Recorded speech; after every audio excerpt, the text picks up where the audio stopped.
Good morning, everyone, and welcome to this online service of Quimper Unitarian Universalist Fellowship, a loving, spirited, and ever more inclusive community.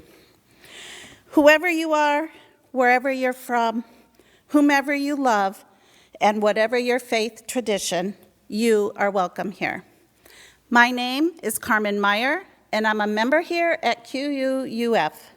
I'd like to begin this service by acknowledging that the water, land, and shorelines here in Port Townsend are the traditional territory of the S'Klallam and Chemakum peoples. We honor and acknowledge our Indigenous members and neighbors and vow to help restore and sustain their homelands. In a moment, we'll light the chalice, but first, let us settle our minds and enter this moment with the ringing of the chime.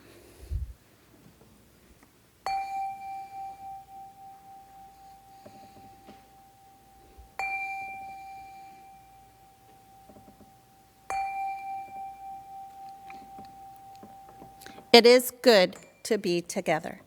I'd like to welcome our guest speaker, Kirit Bhansali, now, who will introduce our opening hymn. Kirit? Thank you. Our opening hymn, number 178 in our gray hymnal, titled Raghupati Raghava, is going to be performed by Al Thompson, Sigrid Cummings, and Doug Rodgers, with Pat Rogers on the piano. Mahatma Gandhi used this hymn to start his prayers and meetings.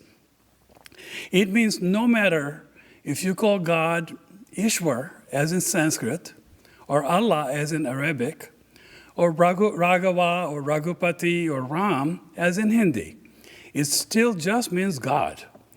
And additional words say, God, please put some good sense or values into everyone. God loves everyone equally, and God, please give good sense to everyone. Please enjoy the hymn Raghupati.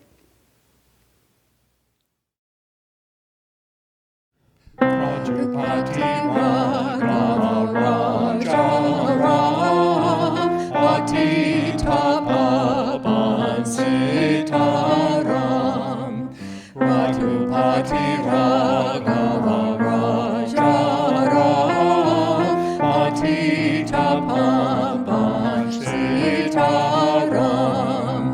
Sitaram Jai Sitaram Patita Pavan Sitaram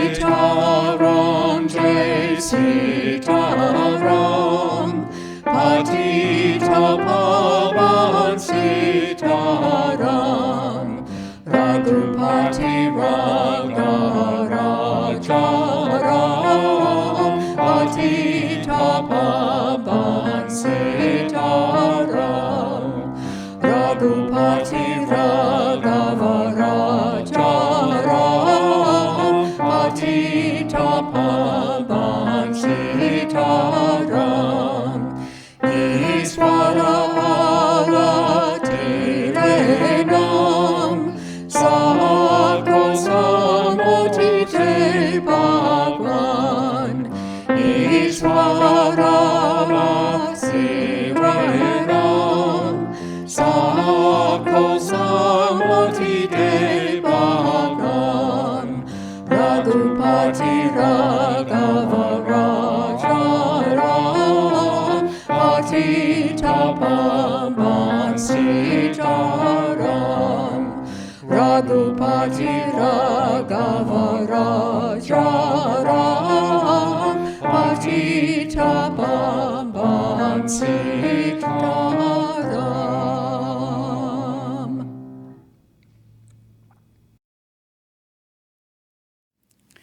Thank you, Quimper Quartet. It is now time for our chalice lighting ritual.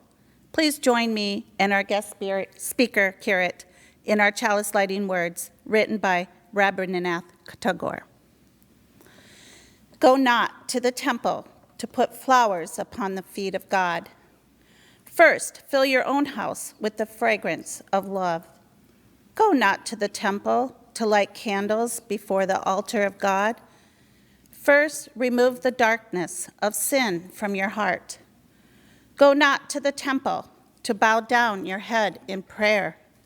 First, learn to bow in humility before your fellow men. Go not to the temple to pray on bended knees. First, bend down to lift someone who is downtrodden. Go not to the temple to ask for forgiveness for your sins. First, forgive from your heart those who have sinned against you.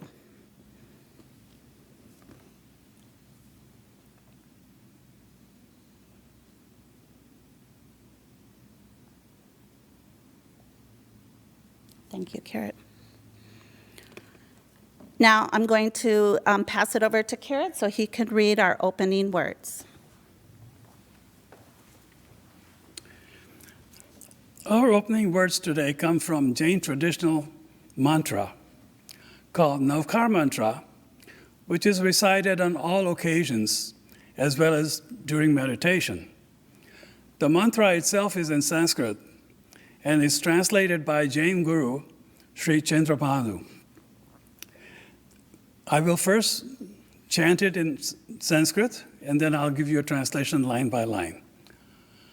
Om Namo Aryantanam.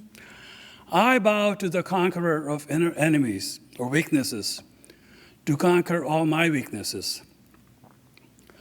Om Namo Siddhanam. I bow to the perfected in order to improve and reach the state of perfection. Om Namo Ayurvyanam. I bow to the masters in order to master my addictions, imbalances, and desires. Om Namo Vajjayanam. I bow to all the teachers who are living examples of meditation and knowledge in order to experience illumination through meditation and knowledge. Om Namo Lohe Savasahunam. I bow to all the souls who are enjoying the beauty and simplicity in order to make my life simply beautiful and make my life whole. Eso pancha namakaro. These are the 5 salutations. Savva pava panasano, which means eradicate and evaporate all the negative vibrations. Mangalanam cha savvesim. This blessing are the most powerful and auspicious and benedictions. Padamam havai mangalam. Among all the blessings and benedictions. Carmen. Thanks, Kirit. What we'd like to do now is acknowledge and welcome those of you who are visiting this morning. You are invited to say hello in the chat and tell us your name and where you're from. We also hope you'll join us for our virtual coffee hour after the service. If you don't have that link, it will be posted in the chat section at the end of the service. And if you find the service useful and inspirational, and hopefully both, please share the link with your friends and family. So welcome, everyone. We're glad you're with us today. We will now receive the offering. Today, our designated offering is Jasira. That stands for Jefferson County Immigrant Rights Advocates. And we do this in honor of our guest speaker, who immigrated here from India in 1969.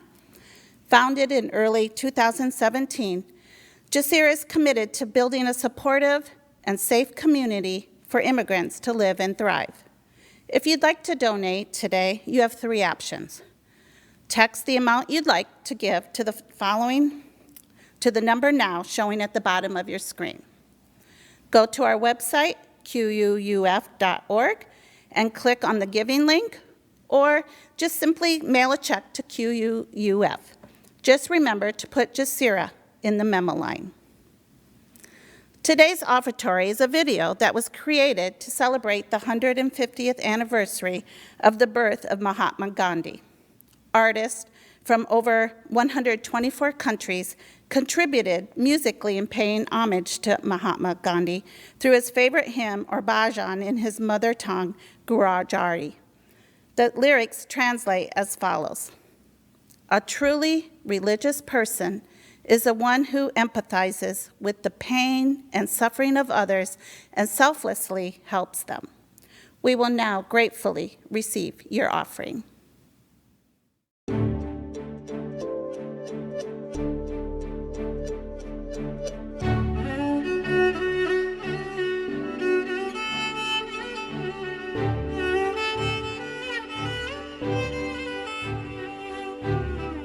वैष्णव जन तो तेने कहिए जे पीर पराई जाने रे वैष्णव जन तो तेने कहिए जे पीर पराई जाने रे वैष्णव जन तो तेने कहिए जे पीर पराई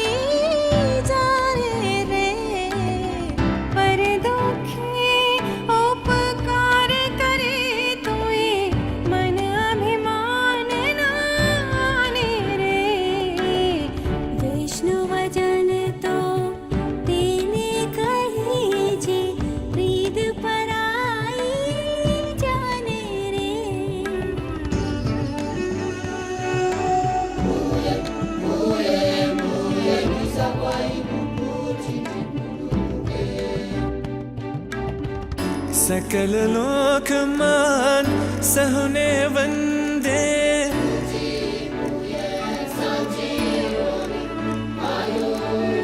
सकल लोक मान सहने वंदे निंदा ना करे के नीरे निंदा ना करे के नीरे काच काच मना निश्चल राखे धन धन जनानी देनी रे वैष्णव जन तो तेने कहिए जे पीर पराई जाने रे वैष्णव जन तो तेने कहिए जे वैष्णव जन तो तेने कहिए जे पीर पराई जाने रे दुखे उपकारे करे तोये मनभिमान आने रे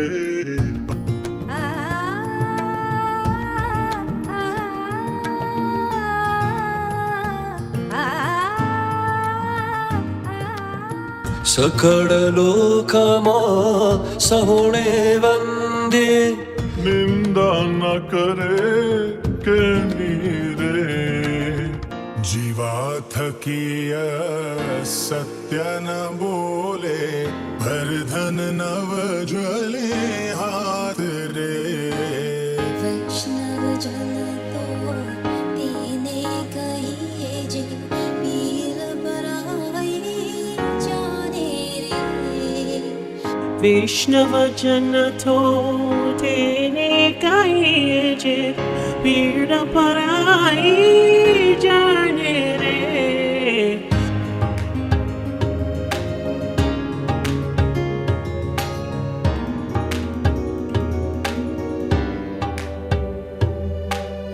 वैष्णव जन तो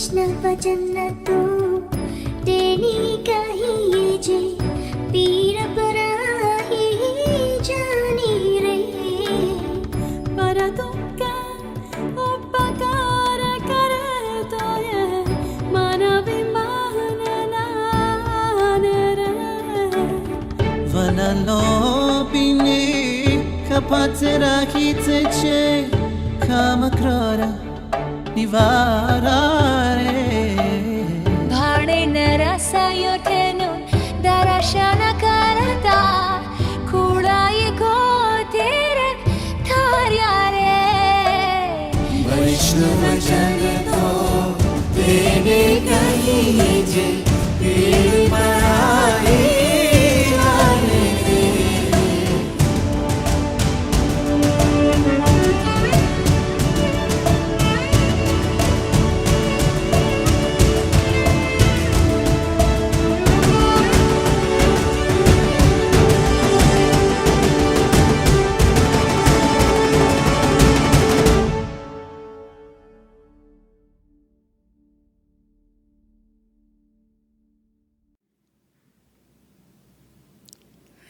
I only have one announcement to make this morning, and it is a reminder to send in photos of your pets for our August 8th Blessing of the Animals service. Please send your photos by July 30th to selfie@quuuf.org and specify whether your pet is living or no longer with us. Thank you.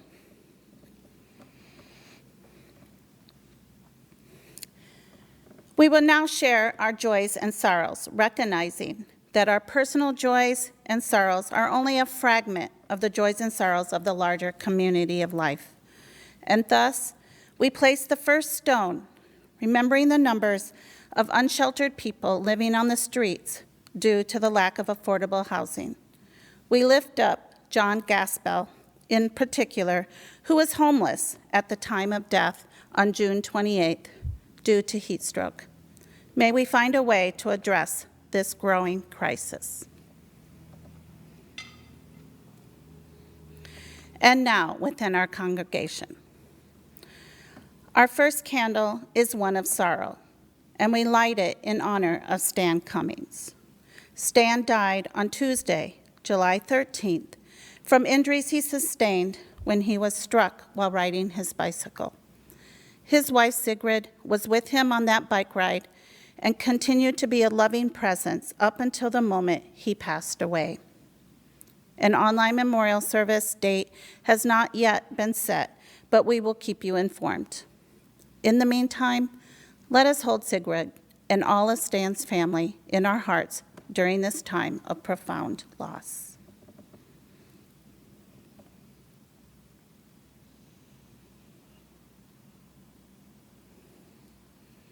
This next candle is a candle of healing, and it is for Alan Johansson, who had shoulder surgery this past Thursday, July 15th. Because Alan lives by himself, his daughter Corey asked that those of you who know Alan might check in on him from time to time. She lives out of state and is unable to travel at this time. If you need Alan's address or phone number, please contact our administration.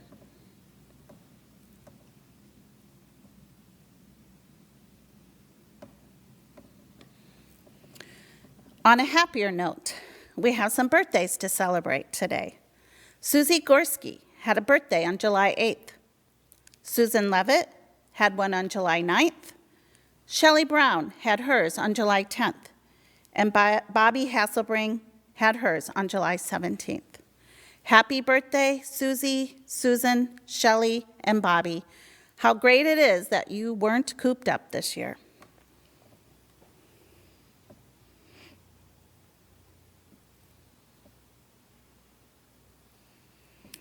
And now, we place a final stone holding in our hearts the joys and sorrows I've just shared, but also thinking of such joys and sorrows amongst us that are unexpressed, but of no less importance.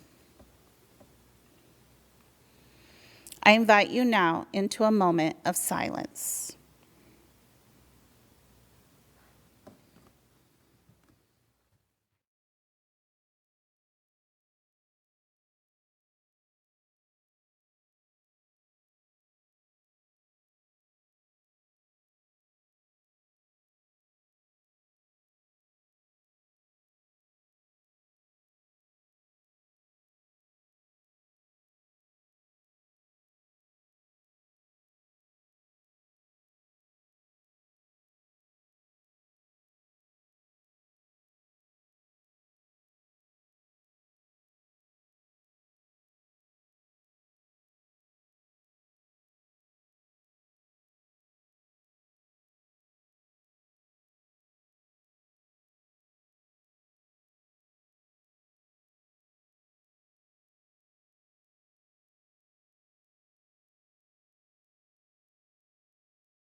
Our reading today is called The Concept of Happiness. It has been condensed by me from various Jain Ari books. What is happiness? Generally, all creatures desire happiness. But really, what is happiness? Typically, this question does not arise in their hearts. In their hearts, they treat life full of sensory joys as a happy life. Thus, they feel happiness is a state of mind. Accordingly, they work hard to stimulate their senses, to satisfy their ego and feel happy. However, such so-called happiness is very fragile. For example, one builds a big house and feels happy. Hey, I have a really big house, until he sees an even more bigger house with more amenities and satisfy more senses, and he feels unhappy and wishes he could not afford it. One can think of many such examples that stimulate various senses. Such concepts will always lead to unhappiness. So soon it becomes very clear that the sensory pleasures are imaginary and real happiness is quite different. People who try to seek happiness by pursuing sensory pleasures will in the end always be unhappy. If we really ponder deeply over the question of happiness, we will soon realize that happiness is not to be had from somewhere else, but it resides in the soul. The soul is full of real joy. If one gives up the idea true happiness is to be possessed or pursued, the true happiness lies in the absence of such desires. In order to enjoy such absence of desire, one needs to help the poor and helpless living beings by doing what they really need. Be it your most valuable, difficult to part items, or be it money or time, and find happiness in your heart by such acts. The real path to happiness thus lies in controlling or ridding the desires and truly helping others. Our special music today is a Jain hymn called Mangalik Divo. It means, with this holy lamp, Divo, I pay my tribute to all the 24 path showers, also known as Tirthankars, and the accompanying video will depict photos of Jain temples.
Kirit Bhansali has been a member of our congregation for 10 years. He grew up in India as a Jain. After graduating with a bachelor's degree in metallurgical engineering, he came to the U.S. to pursue graduate degrees. He attended the University of Denver, where he met his wife, Judith. They both worked for the U.S. Army Aviation Command, where he had worked as the chief of the materials engineering branch. Kirit and Judith moved to Port Townsend after retiring. They joined the QUUF about 10 years ago and sang in the choir. Kirit is now going to speak about his journey from Jainism to UU. Please welcome Kirit Bhansali. Thank you, Carmen. Good morning. My name is Kirit Bhansali, and I'm the youngest of 10 children. Both of my parents were born in the coastal town of Porbandar, which is in the westernmost part of Gujarat state in India. As nearly as I have surmised through my talks with my father, siblings, and cousins, the Bhansali family originally was a warrior caste Hindu. They lived in the extreme northwestern part of Greater India, which included current-day Afghanistan, at least 10 generations ago. History of this region is filled with numerous wars, with invading troops, and last one being Muslim invasions, which drove my forefathers, among many others, to migrate south. Somewhere they adopted the Jain religion and ultimately settled in Gujarat. Most Jains become merchants as it was the best way they could practice nonviolence and charitable values, two of the most important aspects of Jain faith. My great-grandfather, had a very thriving trade with the Arab countries, and he used to watch his ships sail to and from his seaside mansion in Porbandar. However, my grandfather lost his wealth and had to declare bankruptcy as a result of a crooked accountant who embezzled most of his money. He died when my father was in his late teens, and my father was burdened with taking care of his younger brother, and they came to Bombay, and my father started working as a stockbroker. Actually, he was working for a stockbroker, and in India they call him a sub-stockbroker. We were doing okay until independence, when India adopted socialistic principles and nationalized almost all the major industries, such as transportation, steel mills, communication, and banks, even insurance. So stock market crashed, and we became poor. So my father took up a low-paying job as an accountant, which paid a paltry $60 a month. My parents and my elder sister encouraged us younger brothers to study and get higher education. As a result, I had a lot of encouragement to study hard, which enabled me to get lots of scholarships, which paid for my education. I had to borrow funds to come to the United States. When I came to the US in 1969, I owed about $7,000, which was roughly 9 years of my father's salary. With that background, I'll turn my attention to my upbringing as a Jain. My first direct introduction to Jainism, as I remember, was when my parents took me on a journey on a train to a Jain temples in a nearby village, where they performed puja rituals, which involved anointing the Jain statues. When I started going to school at the age of 6, I was required to visit the nearby Jain temple. Every morning, right after breakfast and shower, I would visit the Jain temple, chant my mantra, which I was taught to memorize, called Navkar Mantra, which I said earlier, though I did not know what it meant at the time. As time went on, I attended a few Ari classes and learned more of the religion.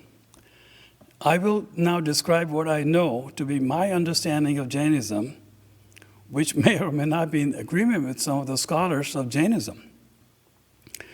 The basic Jain concepts: every living being has a soul, and the purpose of the soul is to unite with the Supreme Soul. I view the soul as life energy, which came from a single, all-encompassing universal energy, or Supreme Soul.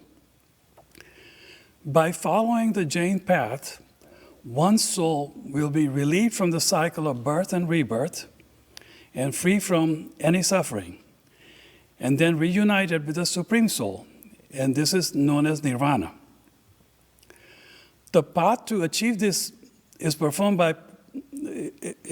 performing good karma, or good deeds, and one can view the karma as actions or energy that create energy fields that interact with the soul.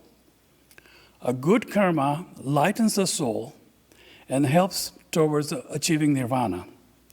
On the other hand, a bad karma weighs down the soul and keeps your soul from achieving nirvana. So it delays your relief from the cycle of birth and rebirth if you keep doing bad karma. There is no mention of God in any of the books. However, there are 24 path showers, and they're called tirthankars. The word tirthankar literally means path showers. In Jain religion, there are 24 tirthankars, the last one being Mahavir, who was born into the royal house of kingdom of Vaishali approximately 2,600 years ago. The legend is he gave up all his royal privileges and went into the wild to meditate. During meditation, he stood completely still, without food, without water, until he achieved enlightenment. It took such a long time that during his period of meditation, vegetation had grown around him. He was basically skin and bones without food and water, and passerby people would try to throw rocks at him to break his meditation or trance, and tried a lot of different things to no avail. So once he was enlightened, he came out of his trance and started preaching. So people bestowed the title of Mahavir, meaning bravest warrior, as he had conquered the inner demons. He preached the path to nirvana, which is laid out in the Jain Sutra called Kalpa Sutra. And it is achieved by taking this path and adhering to the 5 following vows, or 5-fold path. Thus, I view Jainism as the oldest covenant religion. 5 vows. Ahimsa is an intentional nonviolence or non-injury. This is one of the first major vows taken by Jains, and it means cause no harm to other living beings. This is one of the highest ethical duties in Jainism, and it applies not only to one's actions, but demands that one be nonviolent by speech or in actions or thoughts. My mother was a devout Jain, just to give you an example. Not only did she never kill a fly or a mosquito, she even refused to wear the footwear made out of leather. And she walked barefoot most of her life until the canvas shoes and rubber sole shoes became available. She was never angry, never once stopped donating food to the poor. And even though when we ourselves were struggling to make ends meet. Second vow is satya, truth. This vow is always to speak truth, neither lie, nor speak what is not true. And do not encourage others to lie, or do not approve of anybody who lies. Asteya means not stealing. A Jain layperson should not take anything that is not willingly given. On the other hand, Jain monks and nuns, they have to actually ask, even when something is offered to them, they have to ask, is it okay for me to take this? Okay, the next vow is of celibacy.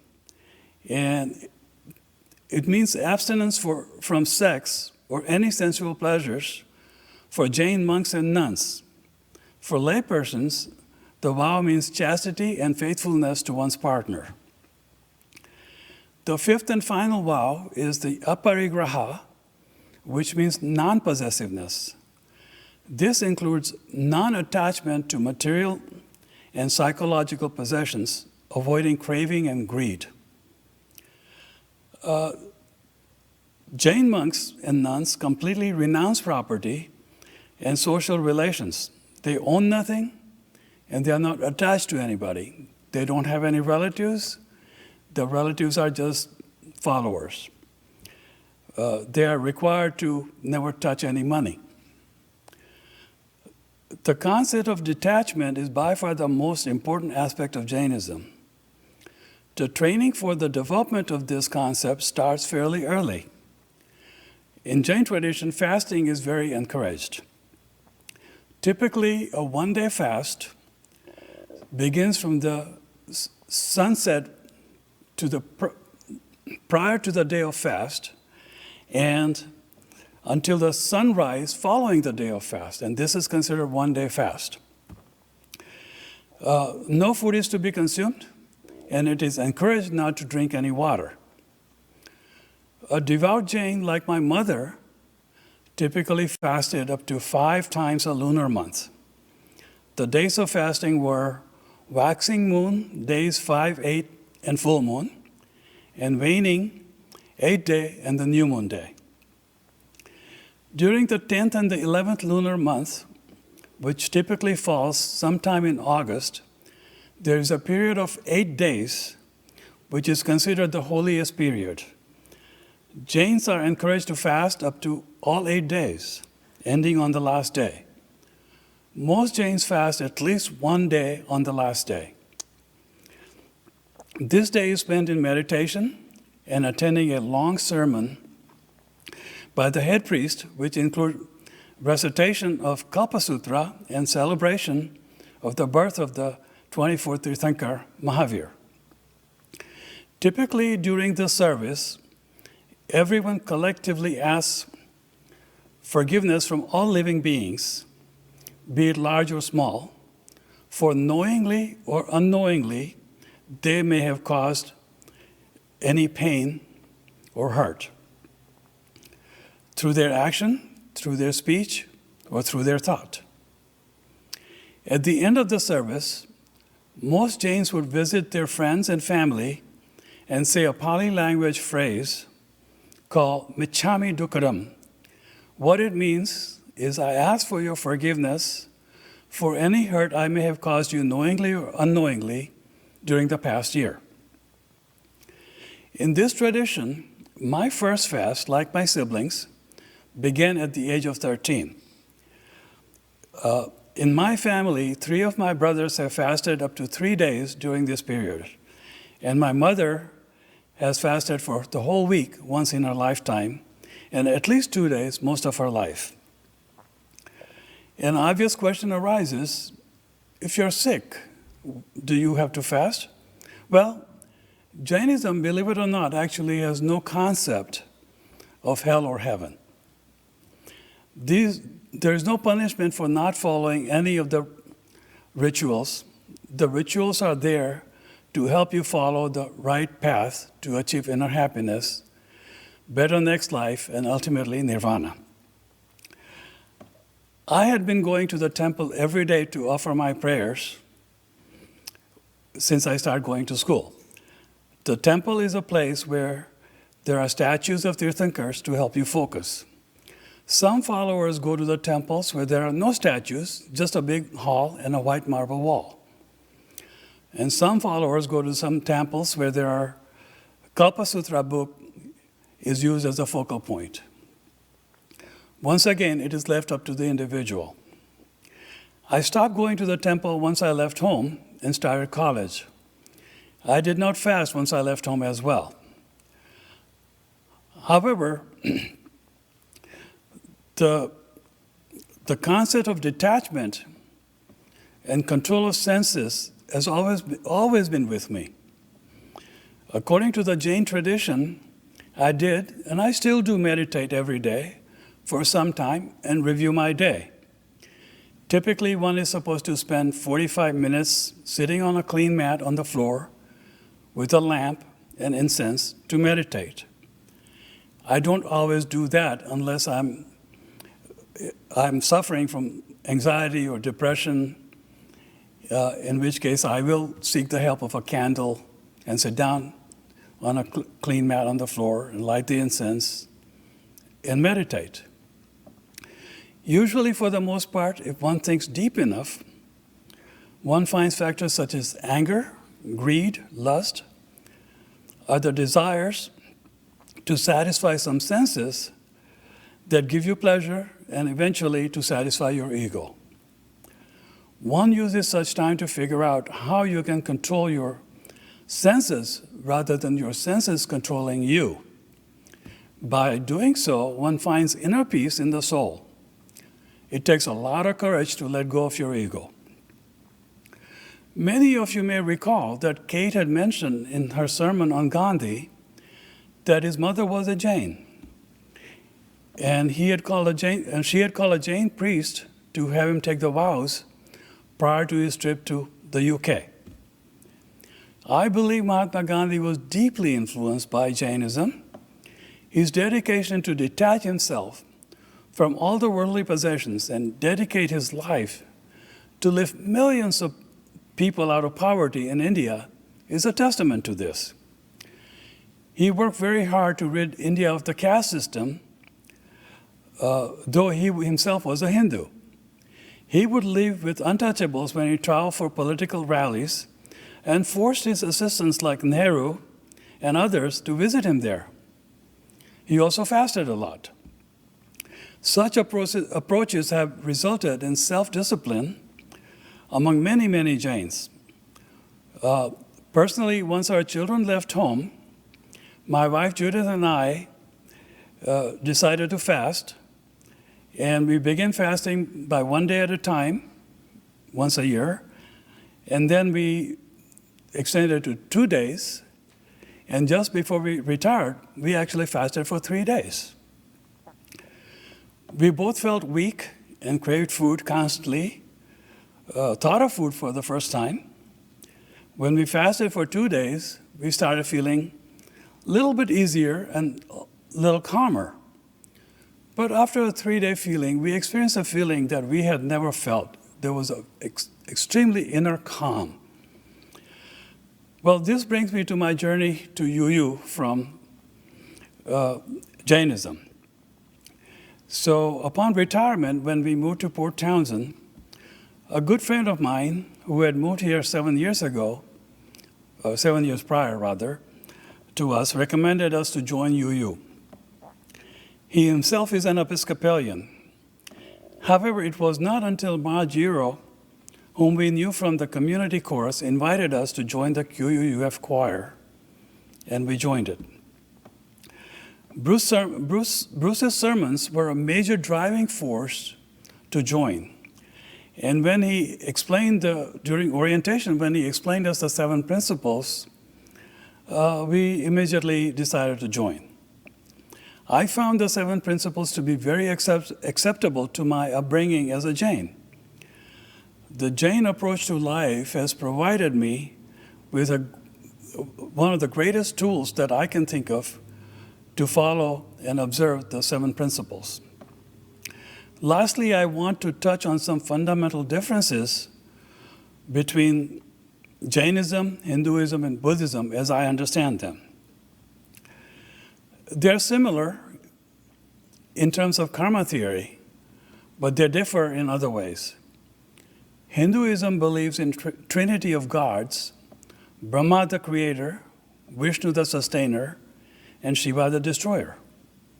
As I mentioned earlier, Jainism, there's no mention of God. They also have a social hierarchy in the caste system.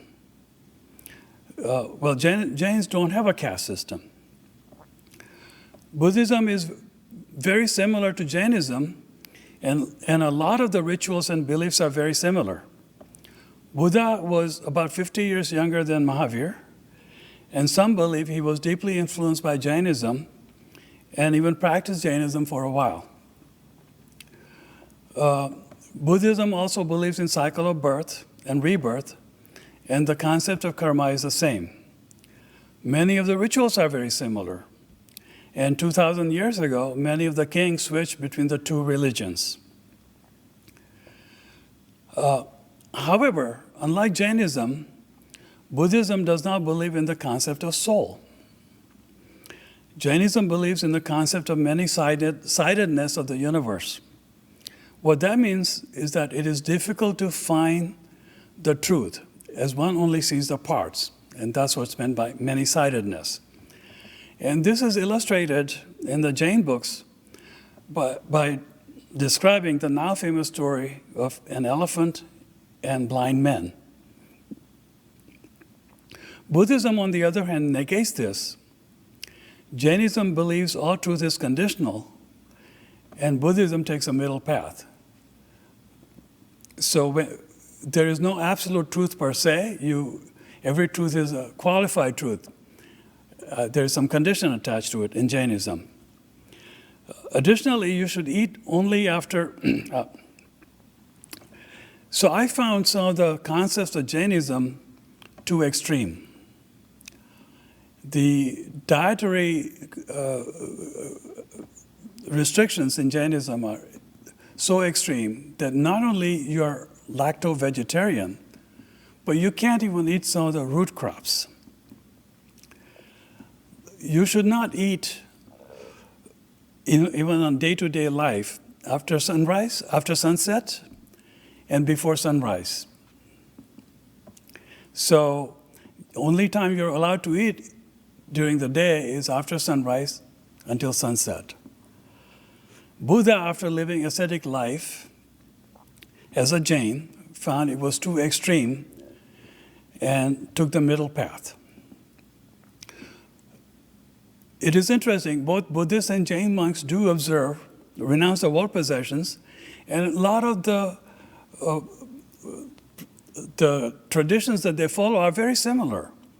For example, a Jain monk would go to their follower's house and ask for food, and so would a Buddhist monk.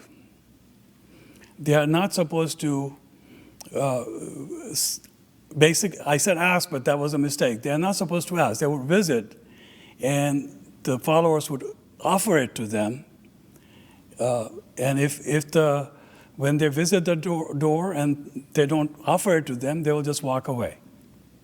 But most followers know when a monk comes, they should give them food.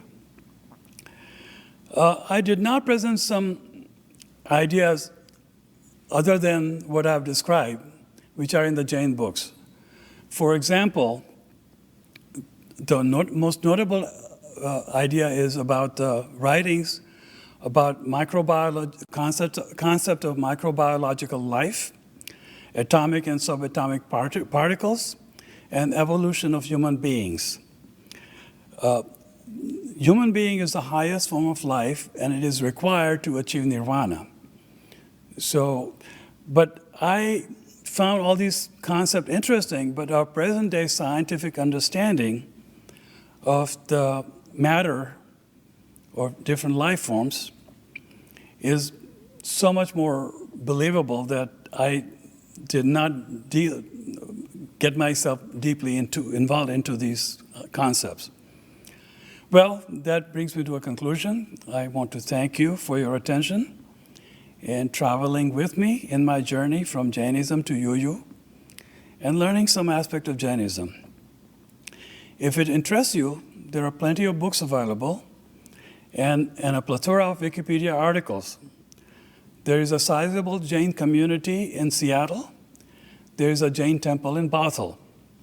In fact, there are Jain temples in almost all major cities, not only in the US, but all over the world.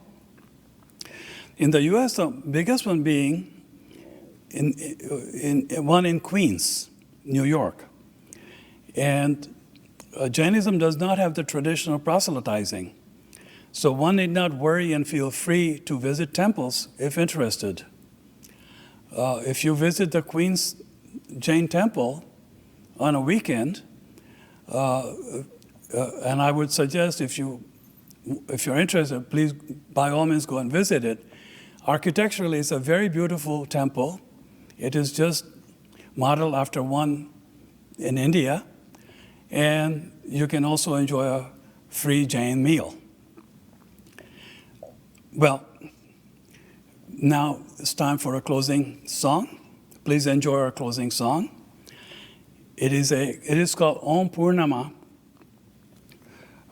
and it's an ancient Sanskrit chant from Upanishads, but the concept is common to both Hinduism and Jainism.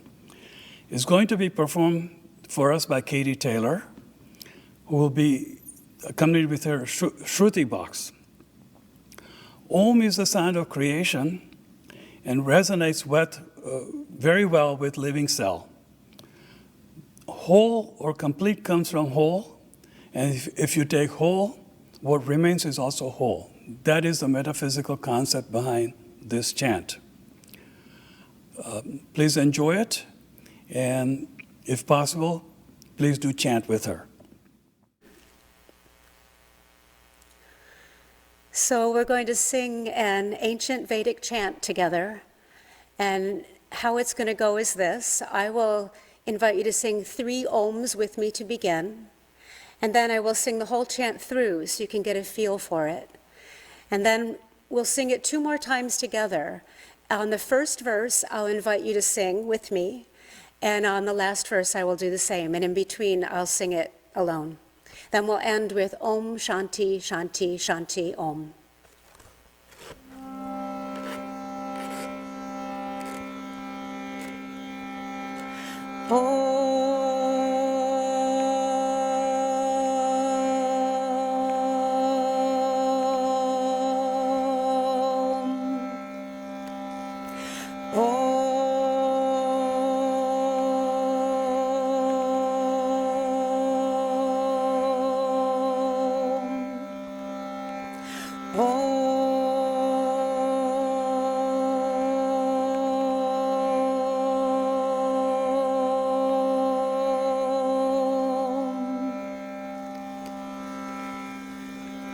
Om Purnarada Purnamida Purnat Purnam Udashyate Purnasapuram Adaya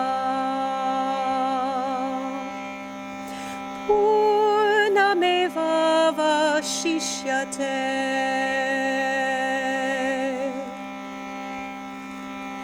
Om Purnamada Om Purnamada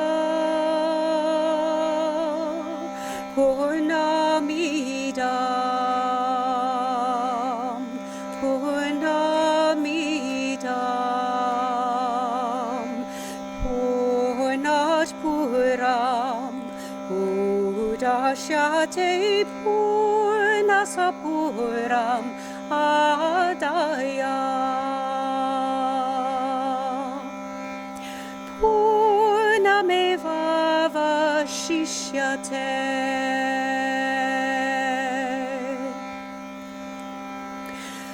Purnameva Vashishyate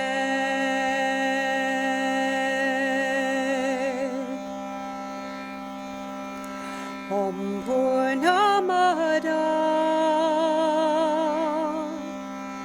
Om Purnamada Purnamida Purnamida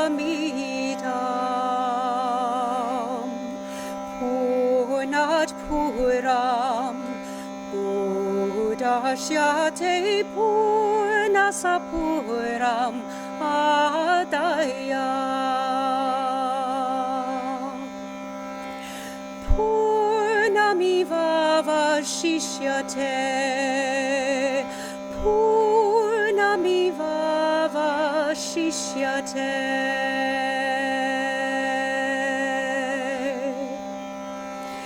Om Shanti, Shanti, Shanti.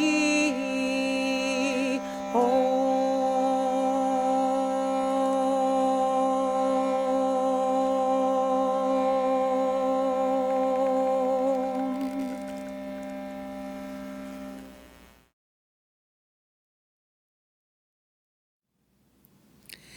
Before we extinguish our chalice, I want to remind you that Julia Cochran will be our guest speaker next Sunday. She will be preaching on what motivates lifelong activism. I hope you can join us. And now, let us join voices in our chalice extinguishing words. We extinguish our flame, but not the light of truth, the warmth of community, the fire of commitment, or the power of transformation. These we carry in our hearts until we are together again.